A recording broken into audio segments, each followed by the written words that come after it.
आज का वीडियो उन सभी लोग के लिए बहुत ही इंफॉर्मेटिव होने वाली है जो भी लोग SBT board mechanical branch third same के स्टूडेंट हैं, क्योंकि इस वीडियो के माध्यम से जो आपकी ब्रांच में एक सब्जेक्ट है बेसिक मैकेनिकल इंजीनियरिंग, जिसको आप लोग शॉर्ट फॉर्म में BME बोलते हैं, यानी बेसिक मैकेनिकल इंजीनियरिंग, तो उसी का जितना भी PYQ है यानी प्रीवियस ईयर में जो भी क्वेश्चंस पूछे गए हैं, तो क्वेश्चंस के साथ साथ एकदम सटीक आंसर को बताने वाले हैं। तो जैसा कि आप सभी को मालूम होगा और मालूम नहीं होगा तो आप सभी को बता देते हैं कि आप सभी के एग्ज़ाम में प्रीवियस ईयर से भी लगभग में 40 नंबर का क्वेश्चंस पूछे जाते हैं। तो अगर आप लोग अभी तक कुछ भी नहीं पढ़ाई किए हैं तो आप लोग सिर्फ PYQ को कंप्लीट कर लीजिएगा, ताकि आप लोग बहुत अच्छे नंबर से पास हो सके। और आप सभी को और बात बता दें, जो आप लोग का पासिंग नंबर होता है वो मात्र होता है 28 नंबर। तो अगर 40 नंबर तक PYQ से क्वेश्चंस पूछ देगा और अगर आप लोग इसको पढ़े रहिएगा तो आपका आराम से 28 नंबर यानी आप लोग इस पेपर में पास हो जाइएगा। तो चलिए देख लेते हैं आखिर कौन कौन से क्वेश्चंस पूछे गए हैं प्रीवियस ईयर्स में। तो आप लोग अपने मोबाइल के स्क्रीन पर देख पा रहे होंगे, यहाँ पर लिखा गया है बेसिक मैकेनिकल इंजीनियरिंग, जिसका पेपर कोड है 20-25-301। जैसे कि आप लोग यहाँ पर देख सकते हैं इसका मैक्सिमम नंबर है 70, यानी टोटली ये 70 नंबर का परीक्षा होगा। और बाकी जो आपका 30 नंबर है उसमें आपका 20 नंबर का इंटरनल है, और जो आपका 10 नंबर है वो टीचर असेसमेंट है, जिसमें 5 नंबर का आपका असाइनमेंट है और 5 नंबर का आपका अटेंडेंस है। यानी ये जो 30 नंबर है आपको मिल गया होगा। लेकिन रहा बात 70 नंबर, तो इसका एग्ज़ाम आपको दूसरे सेंटर पर जाकर के देना होगा। एक और आप सभी को बता दे, टोटली एग्ज़ाम होगा 3 घंटा का, ठीक है। इसके नीचे आप सभी को बताया गया है ऑल क्वेश्चंस आर कंपलसरी, यानी सभी प्रश्न को बनाना अनिवार्य है, ठीक है। एक और आप सभी को बात बता दें, आपके एग्जाम में group A, group B, group C, यानी 3 ग्रुप से क्वेश्चंस पूछे जाएंगे। जो ग्रुप ए होगा इसमें ओनली ऑब्जेक्टिव्स क्वेश्चन आपसे पूछे जाएंगे। 1 से लेकर के 20 तक जितने भी क्वेश्चंस होंगे सबका मार्किंग 1 नंबर का होगा। और पास और फेल होने में जो अब ऑब्जेक्टिव क्वेश्चन से इसका बहुत बड़ा रोल होता है। जिसका भी 10+ ऑब्जेक्टिव क्वेश्चन सही हो जाता है वो बिल्कुल आसानी से पास कर जाता है। तो चलिए देख लेते हैं ग्रुप ए यानी ऑब्जेक्टिव में आखिर कौन कौन से क्वेश्चंस पूछे गए हैं। तो पहला क्वेश्चन है एब्सोल्यूट जीरो टेम्परेचर इज, यानी परम शून्य तापमान को डैश मतलब डैश होता है। तो क्या होता है आप सभी को मालूम होगा, आप लोग मैट्रिक इंटर में भी इसको पढ़े होंगे फिजिक्स सब्जेक्ट में। इसका करेक्ट आंसर हो जाता है -273 सेल्सियस। अगर सेल्सियस के बारे में पूछेगा तो -273 होगा। तो देखिए पिछले बार सेल्सियस के बारे में पूछा है। अगर केल्विन के बारे में पूछता कि absolute zero temperature in kelvin, तो केल्विन में आपका 0 हो जाता। अगर फ़ारेनहाइट में पूछता तो फ़ारेनहाइट में -459 होता। तो आपको हम तीनों का आंसर बता दिए। अगर सेल्सियस में पूछेगा तो -273 होगा, अगर केल्विन में पूछेगा तो 0 होगा, अगर फ़ारेनहाइट में होगा तो -459 होगा। तो पिछले बार सेल्सियस पूछा है तो अब की बार केल्विन या फ़ारेनहाइट को पूछ सकता है, इसीलिए आप सभी को बता दिए हैं। आप लोग इसको याद कर लीजिएगा। तो इस वीडियो को आगे कंटिन्यू करने से पहले आप सभी लोगों से एक छोटी सी रिक्वेस्ट है, अगर आप सभी के अपने YouTube चैनल डिप्लोमा क्लासेस पर नए हैं तो इसे सब्सक्राइब जरूर कर लीजिएगा, ताकि ऐसे ही इंफॉर्मेटिव वीडियो आप सभी के पास जाते रहे।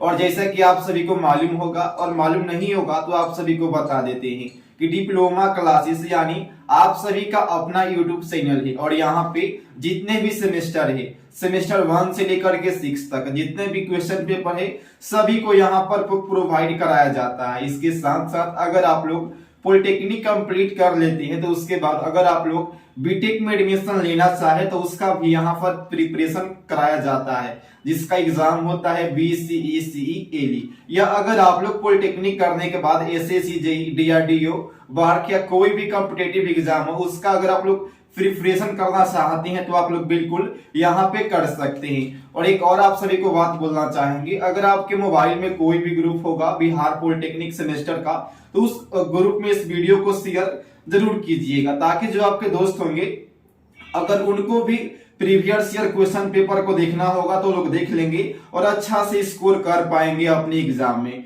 क्योंकि आप सभी को एक और बात मालूम होगा कि आपके एग्जाम में कम से कम 40 से 50 नंबर का जो क्वेश्चन होता है वो प्रीवियस ईयर से ही पूछा जाता है। तो अगर आप लोग प्रीवियस 3 साल के क्वेश्चन पेपर को पढ़ लेते हैं तो आप लोग बहुत अच्छे नंबर से पास हो जाएंगे अपने सेमेस्टर एग्जाम में। तो चलिए इस वीडियो को आगे कंटिन्यू। आप सभी को बात बता दें, आप लोग इस वीडियो को अंत तक जरूर देखिएगा, क्योंकि इस वीडियो के माध्यम से PYQ के साथ साथ अब की बार आखिर कौन कौन से क्वेश्चंस पूछे जा सकते हैं उसको भी आप सभी को बताने वाले हैं। जैसे कि फर्स्ट क्वेश्चन में आप सभी को बता दिए कि पिछले बार सेल्सियस को पूछा गया है तो अब की बार फ़ारेनहाइट या केल्विन को पूछा जाएगा। आप लोग उसको बहुत अच्छे से पढ़ लीजिएगा। दूसरा क्वेश्चन से which of the following is an intensive property of A thermodynamic system. तो सबसे पहले आप सभी को मालूम होना चाहिए कि इंटेंसिव प्रॉपर्टी क्या होता है। देखिए आपका जो थर्मोडायनेमिक्स से वहाँ पर 2 प्रॉपर्टी होता है, एक होता है इंटेंसिव प्रॉपर्टी और दूसरा होता है एक्सटेंसिव प्रॉपर्टी। तो कभी कभी 4 नंबर में आपसे डिफरेंस पूछ दिया जाता है कि what is difference between intensive property and extensive property with suitable example, यानी एग्जाम्पल के साथ साथ आप सभी का इसका डिफरेंस को बताना होता है। और अब की बार के एग्जाम में इस क्वेश्चंस को पूछा जाएगा। तो वैसे यहाँ पर क्वेश्चंस पूछा गया है कि इंटेंसिव प्रॉपर्टी क्या होता है। पहला ऑप्शन है वॉल्यूम, ऑप्शन बी है टेम्परेचर, ऑप्शन सी है मास, ऑप्शन डी है एनर्जी। तो देखिए जो इंटेंसिव प्रॉपर्टी होगा एक क्या होगा, मास से इंडिपेंडेंट होगा, यानी मास से स्वतंत्र होगा। तो देखिए जो टेम्परेचर है ये मास से स्वतंत्र है, यानी यह हो जाएगा इंटेंसिव प्रॉपर्टी। तो देखिए पिछले बार इंटेंसिव पूछा गया है तो अब की बार एक्सटेंसिव प्रॉपर्टी पूछा जाएगा। तो एक्सटेंसिव प्रॉपर्टी क्या होगा, थर्मोडायनेमिक का ऐसा प्रॉपर्टी जो मास से रिलेटेड हो उसी को बोलेंगे एक्सटेंसिव प्रॉपर्टी। और एक्सटेंसिव प्रॉपर्टी का क्या क्या एग्जाम्पल है, तो वॉल्यूम है, मास है और जो एनर्जी है, ये तीनों क्या है, तो तीनों के तीनों एक्सटेंसिव प्रॉपर्टी है। लेकिन जो टेम्परेचर है ये इंटेंसिव प्रॉपर्टी है, क्योंकि यह मास से इंडिपेंडेंट है। ठीक है, तो आपको दूसरा भी क्वेश्चंस बता दिए, इसके साथ साथ आप सब एक भी बता दिए हैं कि इंटेंसिव प्रॉपर्टी और जो एक्सटेंसिव प्रॉपर्टी है आप लोग इसका डिफरेंस को देख लीजिएगा। अब की बार की एग्जाम में आपसे पूछा जाएगा। अगला क्वेश्चन है द वैल्यू ऑफ 1 बार, और यहाँ पर बोल दिया है कि SI यूनिट में क्या होता है, इक्वल में क्या होगा, तो 1 × 10⁵ न्यूटन पर मीटर स्क्वायर होता है। ठीक है, न्यूटन पर मीटर स्क्वायर को हम लोग क्या बोलेंगे, 1 × 10⁵ न्यूटन पर मीटर स्क्वायर को बोलेंगे 1 बार। ठीक है, अगला क्वेश्चन से second law of thermodynamics define, यानी जैसे कि आप सभी को मालूम होगा कि थर्मोडायनेमिक्स में कौन कौन से लॉ होता है, 0th law, first law, second law और थर्ड लॉ, यानी टोटली 4 लॉ होते हैं आपके थर्मोडायनेमिक्स में। तो यहाँ पर पूछा गया है कि सेकेंड लॉ आखिर किसको परिभाषित करता है, हीट को करता है, वर्क को करता है, एंथैल्पी को करता है या एंट्रोपी को करता है। तो आपको बता दें जो सेकेंड लॉ है यह एंट्रोपी को परिभाषित करता है। तो देखिए पिछले बार सेकेंड लॉ के बारे में पूछा गया है, तो अब की बार 0th लॉ या फर्स्ट लॉ के बारे में आपसे पूछा जा सकता है। अगर 0th लॉ बोलेगा तो वो किसको करता है, तो वो बोलता है टेम्परेचर को। ठीक है, जो फर्स्ट जीरोथ लॉ है एक क्या है, टेम्परेचर है। इसका डिफिनीशन क्या हो जाएगा अगर आपसे पूछ देगा कि what is zeroth law of thermodynamics, तो मान लीजिए कोई भी बॉडी ए है, ए थर्मल इक्विलिब्रियम में बी से और बी है सी से, तो हम लोग सीधे बोल सकते हैं कि जो बॉडी ए है ए थर्मल इक्विलिब्रियम है बॉडी सी से। यही होता है zeroth law of zeroth law of thermodynamics. तो एक इसको परिभाषित करता है, तो यह करता है टेम्परेचर को, ठीक है। और उसके बाद अगर पूछ देगा कि फर्स्ट लॉ क्या होता है, तो अकॉर्डिंग टू फर्स्ट लॉ जो एनर्जी होता है वो कंजर्व्ड होता है, यानी जो फर्स्ट लॉ है वो एनर्जी को करता है, यानी हम लोग ना ही एनर्जी को क्रिएट कर सकते हैं, ना ही हम लोग एनर्जी को डिस्ट्रॉयड, यानी ना ही हम लोग एनर्जी को बर्बाद कर सकते हैं। केवल एनर्जी का हम लोग एक रूप से दूसरे रूप में ट्रांसफॉर्मेशन कर सकते हैं। तो देखिए अगर जीरोथ लॉ पूछेगा तो टेम्परेचर हो जाएगा, अगर फर्स्ट लॉ पूछेगा तो एनर्जी हो जाएगा, अगर सेकेंड लॉ पूछेगा तो एंट्रोपी हो जाएगा। तो आपको तीनों बता दिए, अगर तीनों में से कोई भी पूछेगा तो आप लोग उसका आंसर को बता दीजिएगा। और आप सभी से एक और बात बोलना चाहेंगे, पिछले भी आप सभी को बात बोल चुके हैं, आपके मोबाइल में कोई भी ग्रुप होगा तो उस ग्रुप में जो आज का वीडियो है इसको शेयर जरूर कीजिएगा, क्योंकि इस वीडियो के माध्यम से आप सभी को पूरा जीरो लेवल से समझाने का प्रयास कर रहे हैं, ठीक है। क्योंकि जो मेरा भी ब्रांच हो मैकेनिकल ही है, हम मैकेनिकल से पॉलिटेक्निक कर चुके हैं, अभी हम मैकेनिकल फाइनल ईयर बीटेक के स्टूडेंट हैं, ठीक है। यानी मेरा एक्सपीरियंस पिछले 6 साल से भी ज़्यादा है मैकेनिकल ब्रांच में, तो हमको मालूम है कि कौन कौन से क्वेश्चंस पूछे जा सकते हैं और आखिर किस लेवल से क्वेश्चंस को सेट किया जाता है। तो हम जितना आपको बता रहे हैं अगर आप लोग उतना कर लेते हैं तो आप लोग बिल्कुल बहुत अच्छे नंबर से पास हो जाएंगे। अगला क्वेश्चन है, देखिए यहाँ पर बताया गया है हीट कैपेसिटी डिपेंड्स ऑन। तो देखिए ताप क्षमता किस पे निर्भर करता है, चेंज इन टेम्परेचर पर, मास ऑफ बॉडी पर, या नेचर ऑफ सब्सटेंस पर, या ऑल ऑफ दिस। तो आप सभी को बता दें जो हीट कैपेसिटी है ये तीनों पर निर्भर करता है, चेंज इन टेम्परेचर पर भी, मास ऑफ बॉडी पर भी, और नेचर ऑफ सब्सटेंस पर भी, यानी ऑल ऑफ दिस, यानी ऑल ऑफ अबव, सभी के सभी आंसर्स सही हो जाएंगे।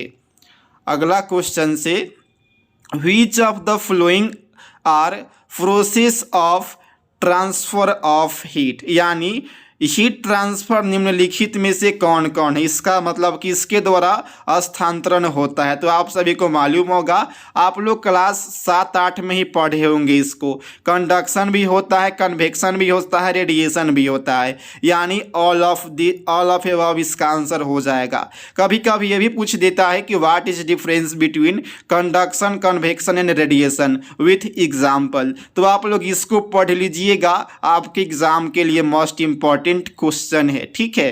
तो रेडिएशन क्या होता है, कन्वेक्शन क्या होता है और कंडक्शन क्या होता है, इसके एग्जाम्पल के साथ साथ आप लोग याद कर लीजिएगा, अब की बार के एग्जाम में आपसे पूछा जाएगा।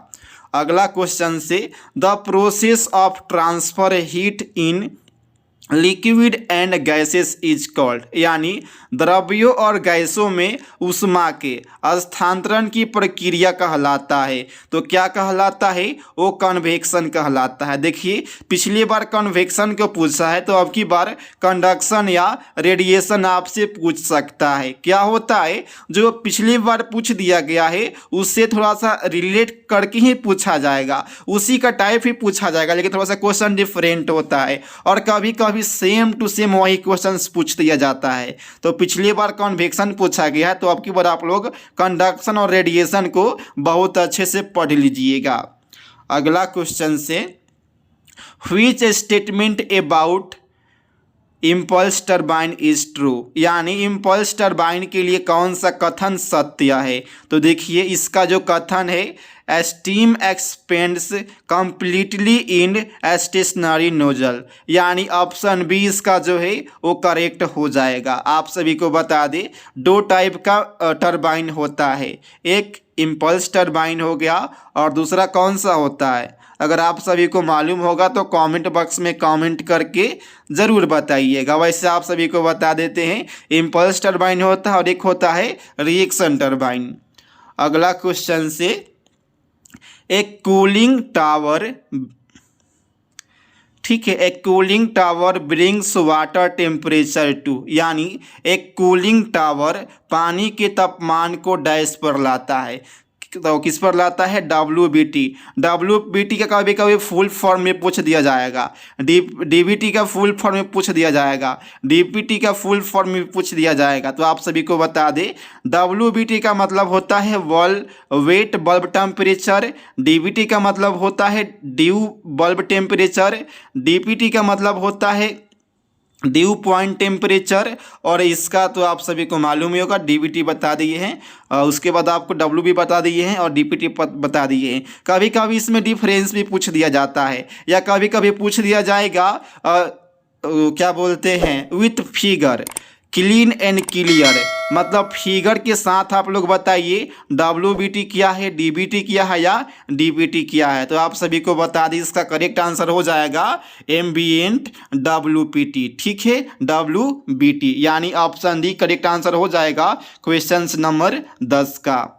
अगला क्वेश्चन से देखिए, यह जो वीडियो है थोड़ा सा लंबा होगा, क्योंकि अगर हमको आंसर बताना होता तो सीधे हम इसका आंसर बता देते, लेकिन हमको इसको पूरा एक्सप्लेनेशन करके आपको बता रहे हैं, ताकि इससे कोई अलग भी कोई क्वेश्चंस पूछ दे तो आप लोग उसका आंसर्स दे सके। इसके साथ साथ आप सभी को भी बता रहे हैं कि अब की बार कौन कौन से क्वेश्चंस पूछे जा सकते हैं, ठीक है।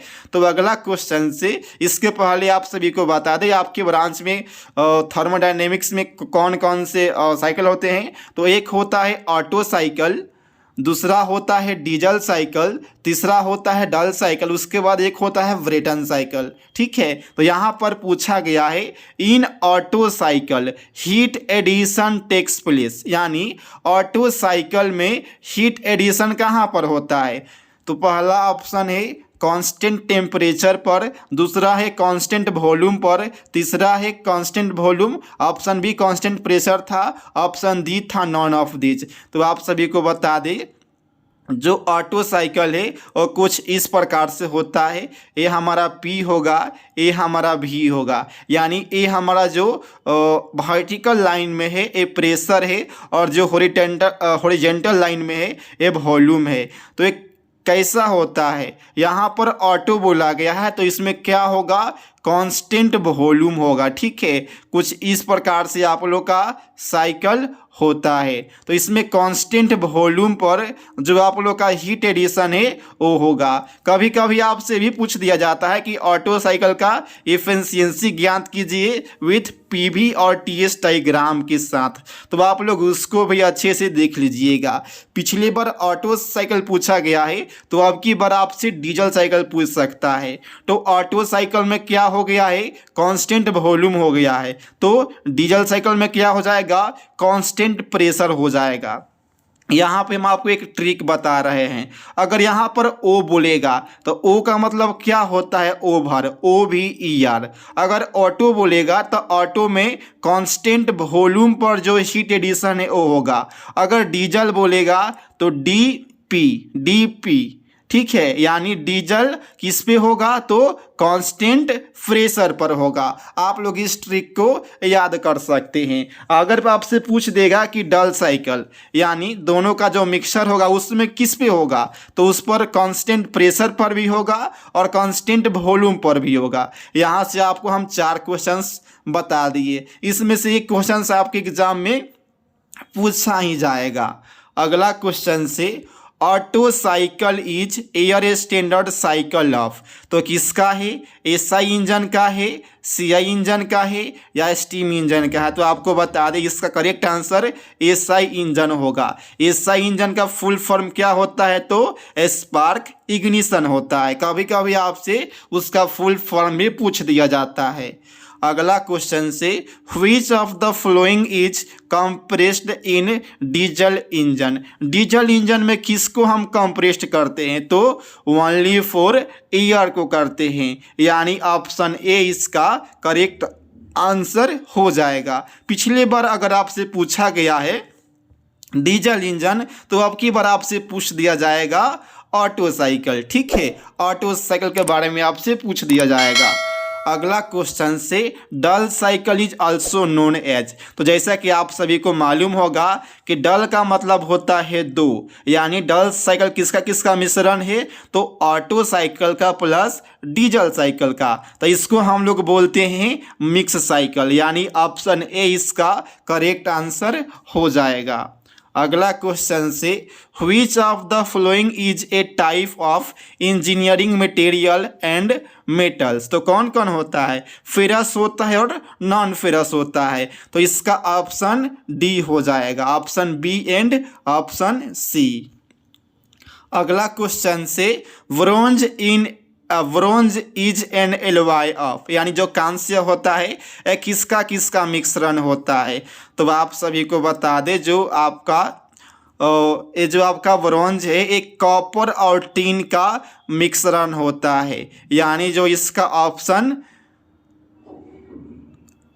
इसका जो बी है वो फाइनली करेक्ट हो जाएगा। यहाँ पर बोला गया है ब्रोंज। अगर आपसे पूछा जाता कि ब्रांस किसका किसका होता है तो आप लोग कमेंट बॉक्स में कमेंट करके ज़रूर बताइएगा, क्योंकि पिछले बार ब्रोंज पूछा गया है तो अब की बार ब्रांस को पूछा जाएगा। ब्रांस और जो ब्रोंज होता है ये आपके एग्ज़ाम के लिए मोस्ट इम्पॉर्टेंट क्वेश्चन है, हमेशा पूछे जाते हैं। खुद हम एग्ज़ाम दिए थे अपना बीटेक सेमेस्टर का, तो वहाँ पर हमसे पूछा गया था कि ब्रांस और ब्रोंज का कौन कौन सा कॉम्बिनेशन होता है विथ परसेंटेज के साथ लिखे, तो थोड़ा सा बीटेक में हाई लेवल का क्वेश्चंस पूछा जाता है, लेकिन आप लोग से सीधे पूछ दिया गया है कि ब्रोंज किसका किसका कॉम्बिनेशन है, यानी एलॉय है, तो अब की बार पूछ दिया जाएगा ब्रांस के बारे में। तो आप लोग ब्रांस किसका किसका एलॉय होता है कमेंट बॉक्स में कमेंट जरूर कीजिएगा। अगला क्वेश्चन से the pattern used for mass production, यानी बड़े पैमाने पर उत्पादन के लिए इस्तेमाल किए जाने वाला पैटर्न है, तो वो कौन सा पैटर्न है, आप सभी को बता दें मैश प्लेट पैटर्न है, यानी ऑप्शन ए इसका करेक्ट आंसर हो जाएगा। अगला क्वेश्चन से cold working increase, cold working किसको इंक्रीज करता है, इम्पैक्ट स्ट्रेंथ को, डक्टिलिटी को, परसेंटेज ऑफ इलोंगेशन को, या फटीग स्ट्रेंथ को, तो आप सभी को बता दें जो कोल्ड वर्किंग होता है ये फटीग स्ट्रेंथ को बढ़ाता है, यानी ऑप्शन डी इसका करेक्ट आंसर हो जाएगा। अगला क्वेश्चन से the cold working of metals is carried out dash recrystallisation temperature, तो क्या होगा 8 पर होगा या बिलो द होगा या एफ ऑफ द होगा, तो आप सभी को बता दें बिलो द होगा, यानी रिक्रिस्टलाइजेशन टेम्परेचर के नीचे होगा, यानी ऑप्शन सी इसका ऑप्शन बी इसका करेक्ट आंसर हो जाएगा।